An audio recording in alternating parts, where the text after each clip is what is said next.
ಮಹಾಭಾರತದಲ್ಲಿ ನಮಗೆಲ್ಲ ಒಂದು ಆಶ್ಚರ್ಯವಾದ ಸಂಗತಿ ಏನು ಅಂದ್ರೆ, ಪಾಂಡವರು ಅದರಲ್ಲೂ ಅರ್ಜುನ ಕೃಷ್ಣ ಸಾರಥಿಯಾಗಿ ಒಂದು ಶಸ್ತ್ರನೂ ಹಿಡಿದೆ ಅರ್ಜುನ ಹೇಗೆ ಗೆದ್ದ? ಇದಕ್ಕೆ ದೊಡ್ಡವರು ಏನ್ ಹೇಳ್ತಾರೆ ಅಂದ್ರೆ, ಹರಿವಾಯು ಗುರುಗಳ ಅನುಗ್ರಹ ಅಂತ. ಏನ್ ಹರಿವಾಯು ಗುರುಗಳ ಅನುಗ್ರಹ?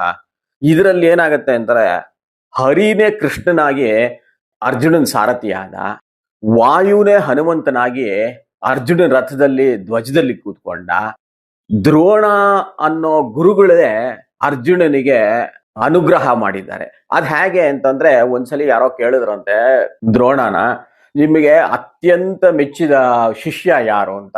ಅದಕ್ಕೆ ದ್ರೋಣ ಹೇಳ್ತಾರೆ, ನನಗಿಬ್ರಿದ್ದಾರೆ, ಒಂದು ನನ್ನ ಮಗ ಅಶ್ವತ್ಥಾಮ, ಎರಡನೇದು ಅರ್ಜುನ. ಅದರಲ್ಲೂ ಅರ್ಜುನ ನನಗೆ ಬಹಳ ಪ್ರೀತಿ. ಯಾಕೆ ಅಂದ್ರೆ, ನಾನು ಹೇಳಿದ್ದಾಗೆ ದ್ರುಪದ ರಾಜನ್ನ ಸೋಲಿಸ್ಬಿಟ್ಟು ನನ್ನ ಹತ್ರ ಕರ್ಕೊಂಡು ಬಂದ ಅಂತ. ಅದಕ್ಕೆ ಅರ್ಜುನ ಗೆದ್ದ ಅಂತ ಹೇಳ್ತಾರೆ. ಅದೇ ಹರಿವಾಯು ಗುರುಗಳ ಅನುಗ್ರಹ.